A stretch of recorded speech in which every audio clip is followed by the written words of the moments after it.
الحمدللہ رب العالمین والعاقبۃ للمتقین والصلاة والسلام علی سید المرسلین احمد مجتبی محمد رسول اللہ صلی اللہ علیہ وسلم۔ بعد حمد و صلاۃ ناظرین کی خدمت میں التماس ہے کہ ماہ رجب ایک مہینہ ہے۔ حدیث شریف میں آیا ہے کہ جب رجب کا مہینہ آتا تو حضرت صلی اللہ علیہ وسلم دعا مانگتے، اے اللہ برکت دے ہمارے لیے رجب اور شعبان میں، اور پہنچانا ہم کو رمضان تک۔ بائحقی میں روایت ہے۔ اور اس مبارک مہینے میں سرور کائنات علیہ الصلاۃ والسلام کو حق تعالی شانہ نے معراج کا عظیم شان رتبہ عطا فرمایا، جو حضرت صلی اللہ علیہ وسلم کے سوا کسی پیغمبر کو نہیں ملا۔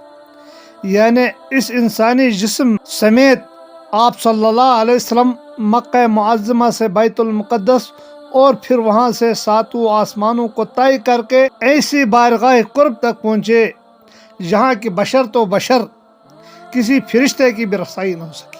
حتیٰ کہ تمام ملائکہ کے سردار جبریل امین نے بھی سدرۃ المنتہا پر پہنچ کر آگے بڑھنے سے معذوری ہی کا اعتراف کیا۔ چنانچہ شیخ سعدی فرماتے ہیں، اگر یکسر موئے برتر پرم، فروغ تجلی بسوزت پرم۔ اور بعض کم عقل لوگ کہتے ہیں کہ جسد انصری کا آسمان پر جانا محال ہے، وہ ایک بیہودہ کلام ہے۔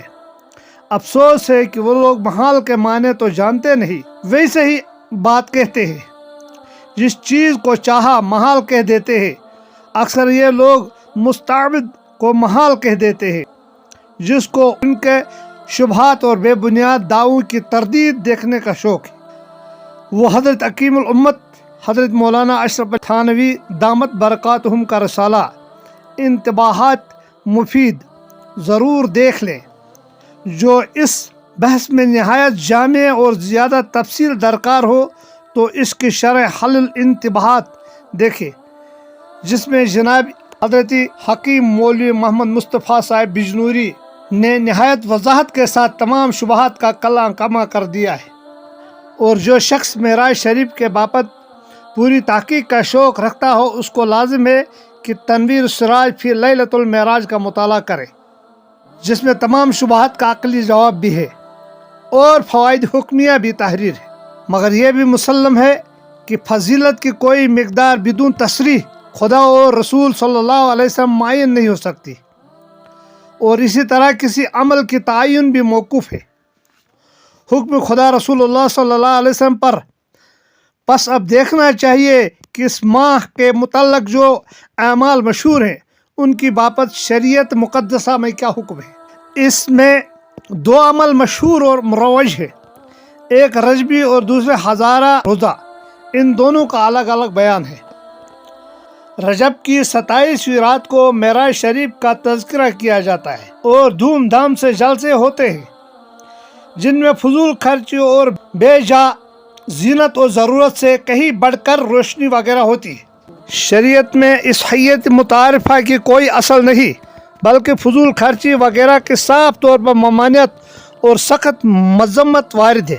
اگر کوئی مجمع میں ان خرافات سے پورا پرہیز رکھ لے تب بھی کم از کم دن کی تعین کا تو گناہ ہے، کیونکہ اس تذکرے کے واسطے شریعت سے کوئی دن معین نہیں۔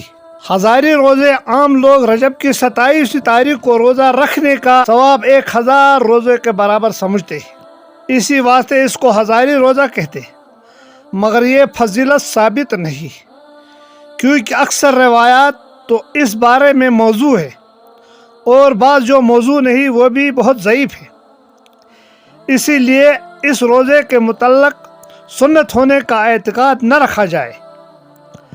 فضائل اعمال میں جو ضعیف روایت پر عمل جائز ہے، اس کے ساتھ یہ بھی شرط ہے کہ اس فضیلت کا اعتقاد نہ کرے، صرف احتمال کی بنا پر توقع رکھ کر عمل کرے۔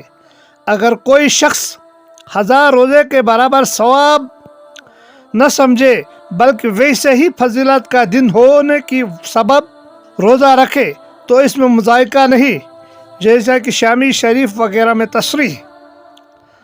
حضرت عمر رضی اللہ تعالیٰ عنہ سے جو روایت ہے کہ وہ 27 رجب کو روزہ رکھنے سے منع کرتے تھے، حتیٰ کہ اس روز لوگوں کو ہاتھ پکڑ کر کھانا کھانے پر مجبور کرتے تھے۔